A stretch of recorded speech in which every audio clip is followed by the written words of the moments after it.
Welcome to The Hidden Load, the podcast where we uncover the unseen weight carried by the educators and leaders in medicine and explore how to lighten it. I am Dr. Santina or Tina Wheat. I am a family physician, an educator, a leader, and a coach. Each week, we will dig into the challenges that often go unspoken, from burnout and boundaries to purpose and identity to figuring out sustainability, and share practical tools to help you move from chaos to calm and from burnout to balance. Because the hidden load does not have to be yours to carry alone, and in fact, shouldn't be. Let's get started. Hi, everyone. Welcome back to The Hidden Load for the educators and leaders in medicine. I am your host, Dr. Santina or Tina Wheat. I am a family physician, an educator, and a coach. And this space is where we talk honestly about the unseen weight that we carry in healthcare and how we can show up with purpose, compassion, and balance. Today is episode number 11, and it is all about resilience, a word that gets tossed around a whole lot in medicine. I'm sure that many of you can agree with me and say that you've been told to build it, to teach it, and to embody it. But I have been thinking lately about what resilience really truly means, and also what it really doesn't mean. Because sometimes the way that we talk about resilience ends up causing more harm than good.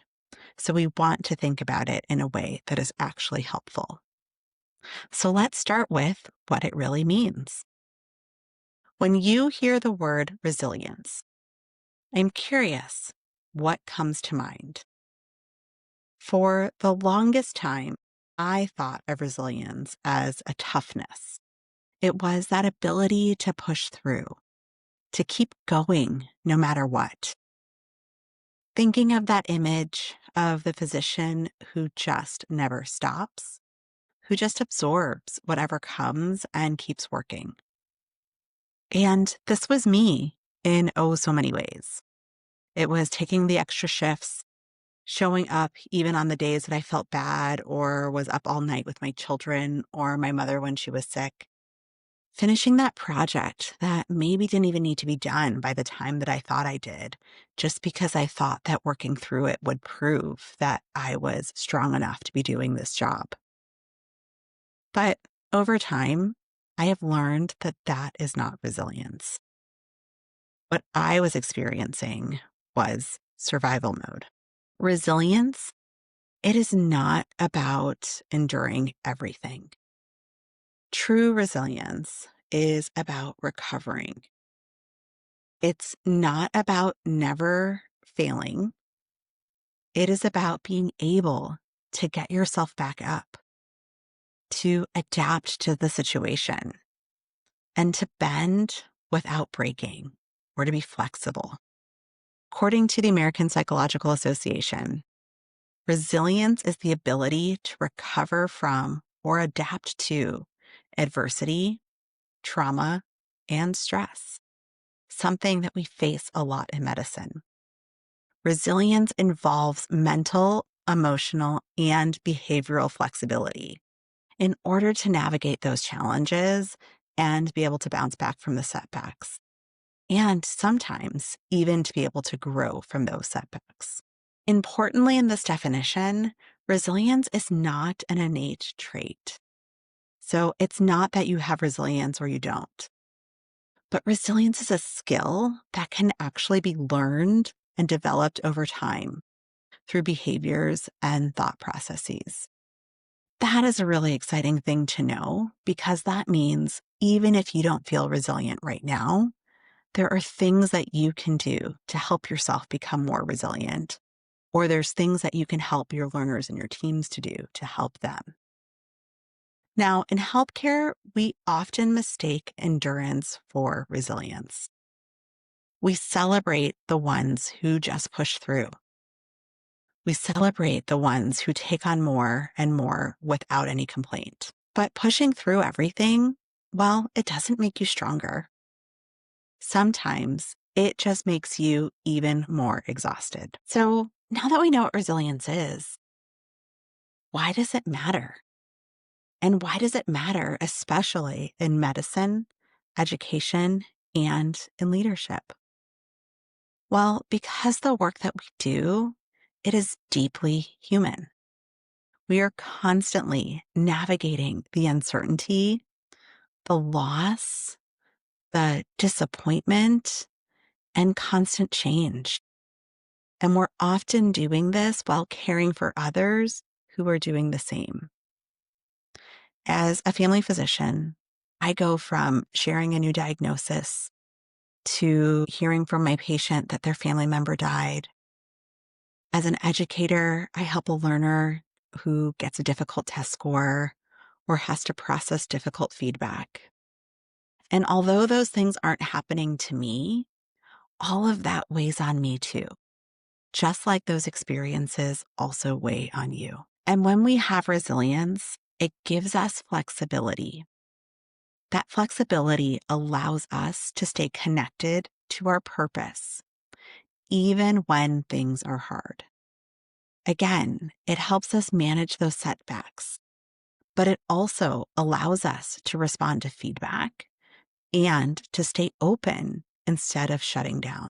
And that is something that is so important in a career where, in order to keep up, you have to constantly grow.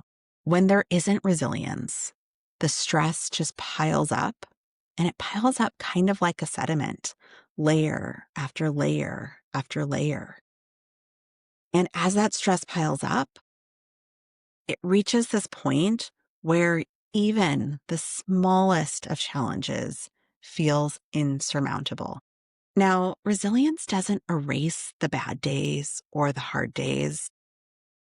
It does not make you immune to burnout, to sadness, or to frustration. But resilience gives you the tools to navigate each of those things with more self-awareness and, importantly, less self-judgment. Now, we've just talked about what resilience is and why it's important, particularly for those of us in medicine. But let's talk a little bit more about what resilience isn't, because this is where things often go wrong in our culture, meaning the culture of medicine. Now, resilience isn't working longer hours when you are already depleted, like when I mentioned taking those extra call shifts. Resilience isn't taking on just one more thing because something else is struggling. It is okay to lean on your team and be the person who your team can lean on. But you can't take all of those things just because you want to prove that you're tough enough. Resilience also is not smiling through situations that are unhealthy or unsafe. It also isn't pretending that everything is fine, especially when it is clearly not fine. I'm sure that these are all things that many of us in medicine have done and looked upon them as, oh, that was me being resilient. But it's not. And resilience isn't something that we can summon on command when the systems around us are broken. And this is where I feel like resilience has been thrown in our face and sometimes gotten a bad rap. Because I think many of us have experienced the frustration of hearing the feedback of, oh, you just need to be more resilient, as if burnout or overwhelm are personal failings instead of reflections of a larger system that often asks too much and support too little. When we get the type of feedback that you just need to be more resilient without talking about how the systems need to change or what other supports can be there, it doesn't build resilience. Unfortunately, it just deepens the shame of feeling like you can't get through. This feedback tells people that you should be able to handle this instead of providing the opportunity to share what support might be needed to help that individual. And so resilience isn't the need to just push through. Resilience is a series of intentional choices that you make to allow yourself to have the space and the flexibility to respond in those hard times. So let's talk about some of those intentional choices that can build resilience. Let's talk about what really helps. So, resilience really does grow from intentional strategic choices, not from accidental endurance. And I do want to share a few that I have found meaningful, both for myself and also for the people that I have coached and for the people that I have taught. The first is rest as recovery, not as a reward. We've already had a whole episode about recovery. And so if you haven't listened to that, I invite you to go back. Rest isn't something that you earn after you have hit a wall. It is something that sustains your ability to do meaningful work. So ensuring that you're protecting your sleep, ensuring that you're taking short pauses during the day, taking time to step away from your inbox to clear your mind. These are all acts of protecting your resilience. The second strategy is to reflect regularly. Resilience thrives when we make sense of our experiences. Reflection, even for 5 minutes, it helps us process emotions and also reconnect with our purpose. It shifts the story from, oh, I failed at this, to look at what I have learned. Again, there's a whole episode on reflection, so I invite you to go back and listen for the first time or re-listen to remind yourself of how you can reflect in meaningful ways. The third is to set boundaries clearly. Now, we also have had a whole episode on boundaries and boundaries without guilt. Saying no or saying not right now, well, it protects your energy for the things that do align with your values. Boundaries aren't barriers. They are clarity. Boundaries are saying yes to yourself and saying yes to your energy. Number 4 is to seek connection. Resilience isn't built in isolation. It is built in community, often through trusted colleagues, mentors, or friends who remind you that you are not alone in this work. That's why I'm sharing information with you on this podcast, to remind you that you are not alone in all of these challenges. And number 5 is to acknowledge the hard days. Even the most resilient people have days when it all feels heavy. The heavy days remind us that the good days are so good. Those heavy days don't mean that you're not resilient. They mean that you're human. The key is to let yourself feel it without staying stuck there. So resilience isn't just important for us. It's also important for our teams and for our learners. Because as educators and leaders, we also shape the environments where others are trying to grow their own resilience. So I ask you, how do we support that? How do we support it in our learners, in our colleagues, in our teams? Well, the first, normalize the struggle. When learners or teammates are having a hard time, instead of rushing to that reassurance, start with the validation. Yeah, that sounds tough. I have felt that too. It makes the space for honesty and authenticity instead of perfectionism. You can also model self-awareness. When you share how you manage your own challenges, like taking time to decompress after clinic or asking for help when you need it, you are able to show others that resilience is not about never faltering. It's also important to create psychological safety. You can do this by encouraging curiosity instead of a fear of failure. When people feel safe to ask questions and make mistakes and to fail forward, well, they are more likely to recover from their setbacks. And you can also shift the narrative. When we talk about resilience, let's make sure that we're not saying do more with less. Let's frame it as take care of yourself so that you can keep doing what matters the most and that you are using your energy to protect you. Because ultimately, resilience is not just an individual trait.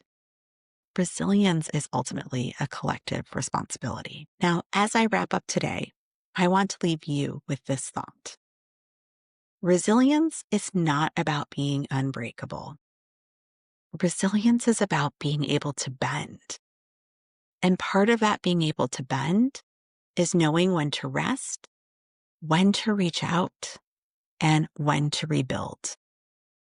If you have been told to just be more resilient, I hope that you can instead ask, what kind of support would make that possible?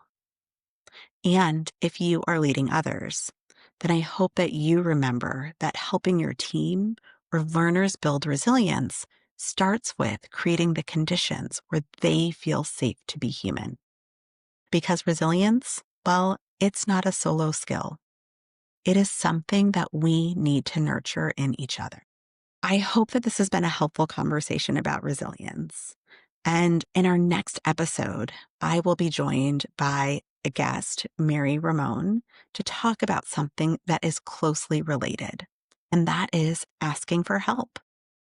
We will dive into what makes asking for help so hard in medicine, and we will unpack some practical ways that you can use employee assistance programs, also known as EAPs, as tools for real confidential support.